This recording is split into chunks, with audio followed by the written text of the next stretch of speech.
नमस्कार दोस्तों, आपका स्वागत है सुनील कॉन्सेप्ट में।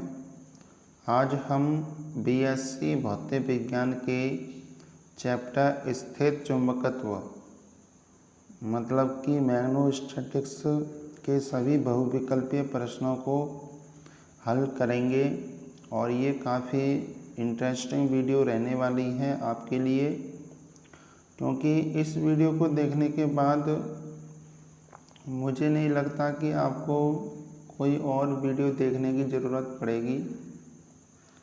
तो आप इस वीडियो के साथ बने रहिए। चलिए शुरुआत करते हैं। पहला क्वेश्चन की बात करते हैं तो पहला क्वेश्चन लिखा हुआ है, एक गतिमान विद्युत आवेश उत्पन्न करता है। तो ये बात हमेशा ध्यान रखना कि एक गतिमान विद्युत आवेश हमेशा विद्युत क्षेत्र और चुंबकीय क्षेत्र दोनों ही उत्पन्न करता है। तो ये हमारा का जो होगा वो इसका राइट आंसर होगा। क्वेश्चन नंबर सेकंड की बात करें, चुंबकीय क्षेत्र कभी उत्पन्न नहीं होता। तो चुंबकीय क्षेत्र से मतलब चुंबकीय क्षेत्र किससे उत्पन्न नहीं हो सकता है। तो यदि कोई आवेश स्थिर है तो उससे आप चुंबकीय क्षेत्र उत्पन्न नहीं कर सकते। तो ये दो क्वेश्चन इम्पोर्टेंट थे। आगे बढ़ते हैं। अब इसकी बात करते हैं।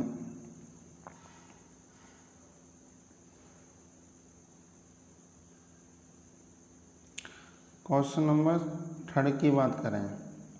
क्वेश्चन नंबर थर्ड में है, जब एक आवेशित कण Q वेग v से चुंबकीय क्षेत्र v के समांतर गति करता है तो आवेश Q के द्वारा अनुभव बल कौन सा होता है। तो ये जो बल होता है वो शून्य होता है।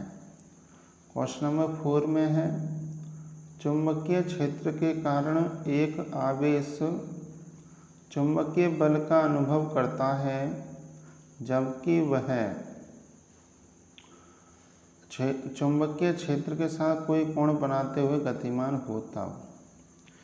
क्वेश्चन नंबर 5 की बात करें, आवेशित कण की गति के समांतर लग रहे चुंबकीय क्षेत्र द्वारा कण पर आरोपित बल होगा। तो ये बल जो होता है वो शून्य होता है। सिर्फ 90 डिग्री की स्थिति में ही बल लगता है और अन्यथा दूसरी स्थितियों में बल नहीं लगता। क्वेश्चन नंबर 6 की बात करें, जब कोई आवेशित कण चुंबकीय क्षेत्र के लंबवत गति करता है तो परिवर्तन होता है। तो कण की गति के मार्ग का परिवर्तन हो जाता है।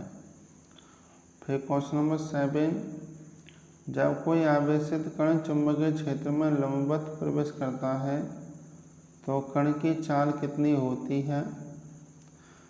कण की चाल पर कोई प्रभाव नहीं पड़ता है। और क्वेश्चन नंबर 8, लॉरेंस बल का व्यंजक। तो लॉरेंस बल का व्यंजक वेक्टर रूप में देखा जाए तो F बराबर Q V क्रॉस B। तो 8 इसका राइट आंसर हो जाएगा। फिर क्वेश्चन नंबर 9 की बात करेंगे। क्वेश्चन नंबर 9 में है, पूर्व की दिशा में गति करता हुआ एक इलेक्ट्रॉन उत्तर की ओर दिष्ट चुंबकीय क्षेत्र में प्रवेश करता है। इलेक्ट्रॉन पर लगने वाले बल की दिशा होगी। अब जैसे यहाँ पे आप इनकी दिशाओं की बात करें पहले, तो दिशा जो होती हैं मेरे प्यारे बच्चों, हमारी 4 दिशाएं होती हैं। नॉर्थ, ये नॉर्थ हो गया, ये साउथ हो गया, ये ईस्ट और ये वेस्ट। तो ये कह रहे हैं कि पूर्व दिशा में गति कर रहा है। तो इधर की ओर तो गति करता है इलेक्ट्रॉन और चुंबक क्षेत्र पूर्व दिशा में गति करता हुआ एक इलेक्ट्रॉन उत्तर की ओर उत्तर की ओर प्रवेश करता है। बल की दिशा पूछ रही है तो वो ऊर्ध्वाधर होगी इसकी, ठीक है। फ्लेमिंग का नियम लगा देते हैं तो उससे निकल जाती है। फिर क्वेश्चन नंबर 10 की बात करें, चुंबकीय क्षेत्र B का मात्रक की बात कर रहे हैं। तो चुंबकीय क्षेत्र B का मात्रक जो होता है वो वेबर प्रति मीटर स्क्वायर होता है। 11 1 न्यूटन प्रति एम्पियर इंटू मीटर बराबर होता है। तो ये 10 की पावर 4 ऑस्टेड के बराबर होता है। आगे बढ़ लेते हैं, क्वेश्चन नंबर 12 की बात करेंगे। क्वेश्चन नंबर 12 में है, चुंबकीय क्षेत्र में रखे हुए धारावाही चालक पर लगने वाला बल का मान होता है। तो धारावाही चालक पर लगने वाले बल का जो मान होता है वो होता है आपका IBL sin थीटा। फिर क्वेश्चन नंबर 13, L लंबाई का विद्युत चालक B चुंबकीय क्षेत्र में रखा गया है। यदि चालक में प्रवाहित धारा I है तो चालक पर बल जो लगेगा किसके अनुक्रमानुपाती होगा? तो बल जो लगता है वो I के अनुक्रमानुपाती होता है। फिर आगे बढ़ते हैं, क्वेश्चन नंबर 14 की बात की जाए, एक सीधे चालक में 10 एम्पीयर धारा बह रही है। यह 1.5 वेबर प्रति मीटर स्क्वायर तीव्रता के चुंबकीय क्षेत्र से 30 डिग्री का कोण बनाते हुए रखा है। चालक पर बल लगेगा, तो चालक पर बल 7.5 न्यूटन लगेगा। एक रेखीय चालक जिसकी लंबाई 40 सेंटीमीटर है तथा जिसमें 3 एम्पीयर धारा बह रही है, 500 गॉस तीव्रता के एक चुंबकीय क्षेत्र में रखा जाता है। यदि चालक चुंबकीय क्षेत्र की दिशा से 30 डिग्री का कोण बनाता है तो उस पर लगने वाले बल की मान याद करना है। तो 3 × 10⁻²² होगी न्यूटन।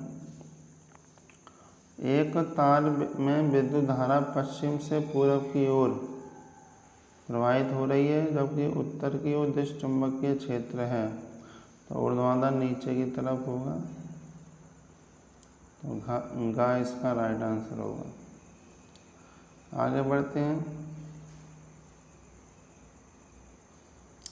क्वेश्चन नंबर 17 की बात करें, समकोण त्रिभुज है और की आकृति के एक चालक में 10 एम्पीयर की धारा प्रवाहित हो रही है। AB 3 और BC 4 है। चालक के तल के लंबवत दिशा में 5 टेस्ला का एक समान चुंबकीय क्षेत्र है। चालक पर लगने वाले बल की बात करें तो वो 0 होगा। चुंबकीय क्षेत्र B में रखे M चुंबकीय आघूर्ण वाले चुंबकीय द्विध्रुव पर लगने वाला बल की बात करें तो वो होता है टाउ बराबर M × B। फिर उसके बाद एक कुंडली जिसका अनुप्रस्थ काट क्षेत्रफल A, फेरों की संख्या N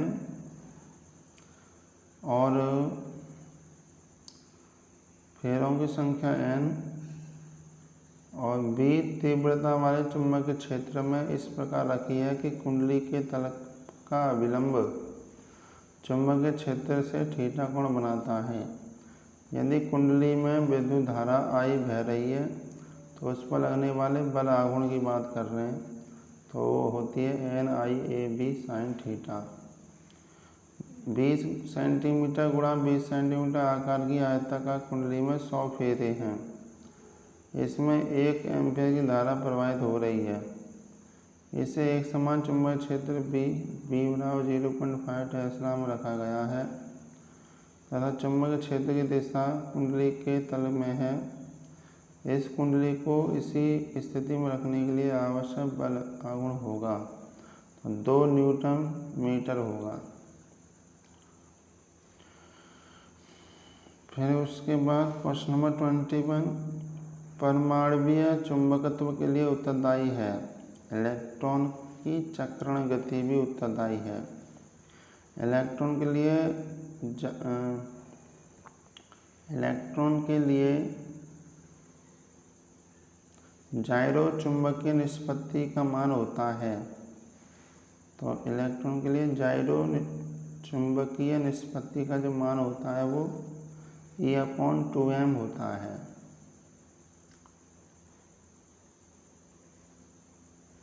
फिर 23, एक बोर मैग्नेट्रॉन का मान होता है तो 9.28 × 10⁻⁻24 एम्पियर मीटर स्क्वायर।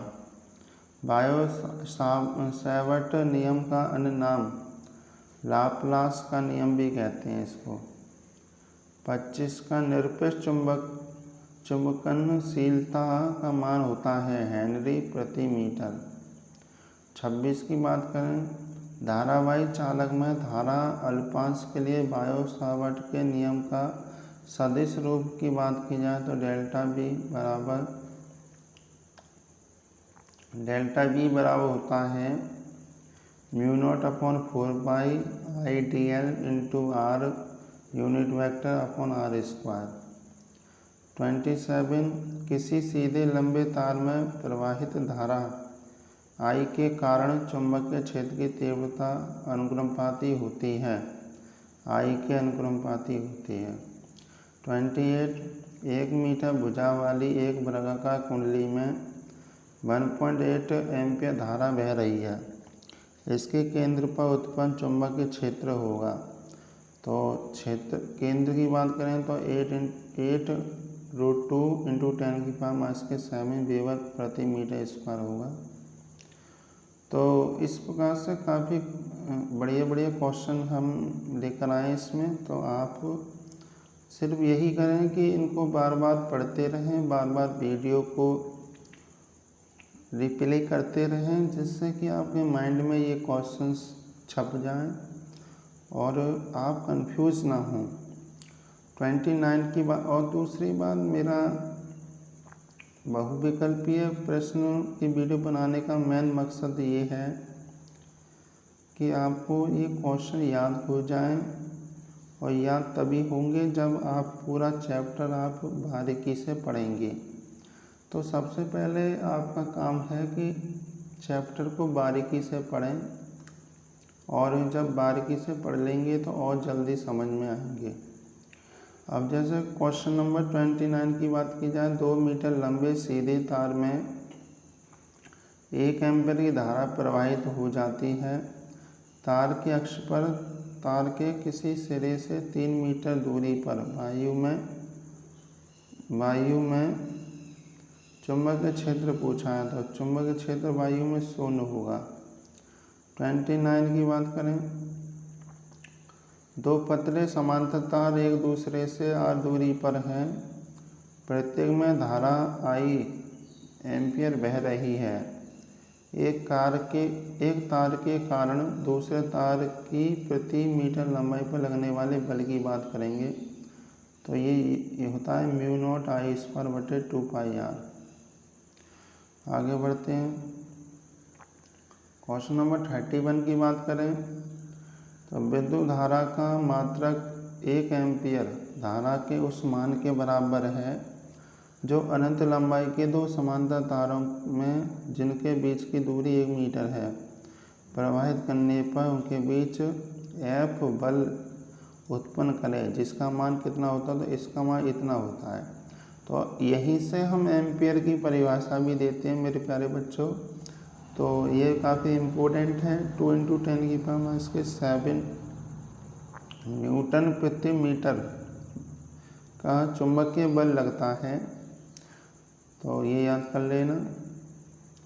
उसके बाद प्रोटॉन के 2 किरण पुंज एक ही दिशा में समांतर चल रहे हैं, वह एक दूसरे को प्रतिकर्षित करेंगे। एम्पियर का परिपथीय नियम है, तो क्लोज इंटीग्रेशन वेक्टर B.dl = होता है μ0I। फिर आगे बढ़ते हैं। क्वेश्चन नंबर 34 की बात करें। एक वृत्तीय कुंडली में बहने वाली धारा को दोगुना करने तथा इसमें फेरों की संख्या आधी करने पर इसके केंद्र पर चुंबकीय क्षेत्र का मान होगा, वही रहता है। 35 धारावाही वृत्तीय कुंडली के केंद्र पर उत्पन्न चुंबकीय क्षेत्र होता है तो वह अधिकतम होता है। क्वेश्चन नंबर 36 की बात करें। धारावाही वृत्तीय कुंडली के केंद्र पर उत्पन्न चुंबकीय क्षेत्र होता है, कुंडली के तल के लंबवत होता है। फिर आगे बढ़ते हैं। 37 की बात कर लेते हैं। धारावाही तार के कारण बिंदु O पर चुंबकीय क्षेत्र की तीव्रता का मान तो वो होता है μ0I/4R। फिर 38 क्षेत्रफल A तथा धारा I वाले लूप का चुंबकीय आघूर्ण होता है तो M बराबर IA होता है। फिर 39 की बात करें। एक धारावाही लघु कुंडली लघु चुंबक की तरह व्यवहार करती है। यदि कुंडली का क्षेत्र A तथा चुंबकीय आघूर्ण का मान M हो तो कुंडली में धारा का मान कितना होता है तो M/A होता है। एक वृत्ताकार छल्ले की त्रिज्या 5 सेंटीमीटर है। इसमें I 0.1 एम्पियर बह रही है। इसका चुंबकीय आघूर्ण पूछा है मेरे प्यारे बच्चों, तो ये होता है 7.85 × 10⁻⁴। फिर आगे बढ़ते हैं। क्वेश्चन नंबर 41 की बात करें। हाइड्रोजन परमाणु का इलेक्ट्रॉन नाभिक के चारों ओर 0.528 एंगस्ट्रॉम अर्धव्यास के वृत्त में 6.6 × 10⁻15 परिक्रमण प्रति सेकंड कर रहा है। इसका चुंबकीय आघूर्ण कितना होगा तो वो होता है 1 × 10⁻23। त्रिज्या R के वृत्ताकार लूप में धारा प्रवाहित होने के कारण इसके केंद्र पर उत्पन्न चुंबकीय प्रेरण का मान B है। लूप का चुंबकीय आघूर्ण तो 2πbRQ/μ0 होता है। फिर 43 की बात करें। त्रिज्या R की वृत्ताकार कुंडली में धारा प्रवाहित हो रही है और इसके केंद्र पर चुंबकीय क्षेत्र B0 है। इस कुंडली की अक्ष पर इसके केंद्र से दूरी x पर चुंबकीय क्षेत्र का मान B0/8 होगा यदि x √3R है। 44 की बात करें। एक समान चुंबकीय क्षेत्र उत्पन्न होता है परिनालिका में धारा प्रवाहित करने से उसके भीतर। फिर 45 एक लंबी धारावाही परिनालिका के केंद्र तथा बाह्य किनारे पर उत्पन्न चुंबकीय क्षेत्र की तीव्रताओं में अनुपात होता है तो वो 2:1 होता है। 46 की बात करें। परिनालिका के अंदर चुंबकीय क्षेत्र की तीव्रता होती है। इसमें प्रवाहित धारा के अनुक्रमपाती होती है तो खा इसका राइट आंसर है। फिर क्वेश्चन नंबर 47 की बात करें। 1 मीटर लंबी परिनालिका में 4250 फेरे हैं। 5 एम्पीयर की धारा बहाई जाती है। इसके केंद्र पर उत्पन्न चुंबकीय क्षेत्र तो ये बायो-सैवर्ट के नियम से आप निकाल लेंगे 2.7 × 10⁻²। अब 48 की बात करें तो 48 की बात करते हैं। 48 में एक लंबे और खोखले तांबे के पाइप में दिष्ट धारा प्रवाहित हो रही है। धारा से संबद्ध चुंबकीय क्षेत्र होगा, केवल पाइप के बाहर होगा, अंदर नहीं होगा। तो इस प्रकार आई होप आपको ये वीडियो पसंद आई होगी। और मेरे प्यारे बच्चों, एक बात हमेशा ध्यान रखना कि लगातार परिश्रम करने से ही कुछ हासिल होता है, और जब आप लगातार परिश्रम करेंगे तभी आपको कुछ ना कुछ मिलेगा। ऐसा नहीं है कि एक बार वीडियो देखने के बाद आपको ये सभी क्वेश्चंस याद हो जाएंगे, तो आपको मेहनत करनी पड़ेगी। तो लगातार मेहनत करेंगे आप, तभी आपको सफलता मिलती है। तो चैनल को लाइक कीजिए, शेयर कीजिए। वीडियो पसंद आई है तो सब्सक्राइब ज़रूर कर दें। अगली वीडियो हमारी विद्युत चुम्बकीय प्रेरण से संबंधित होगी, और इससे पीछे की जितनी भी वीडियो हैं उनको देखने के लिए आप हमारी बीएससी सेकेंड ईयर की प्लेलिस्ट में जा सकते हैं, और प्लेलिस्ट में जाकर आप सभी चैप्टर्स की वीडियो उसमें पड़ी हुई हैं वो देख सकते हैं। साथ ही साथ मेरे प्यारे बच्चों, हमने बीएससी थर्ड ईयर की भी वीडियो बना दी हैं, और उनका फिज़िक्स का सिलेबस और केमिस्ट्री का सिलेबस कंप्लीट हो चुका है। तो आपके भाई बहन जो भी हैं बीएससी थर्ड ईयर में यदि हों तो वो भी हमारी वीडियो को देख सकते हैं। चलिए मिलते हैं एक और नई वीडियो के साथ। तब तक के लिए अपना ध्यान रखें और लगातार स्टडी करते रहें और माँ बाप का नाम रोशन करते रहें।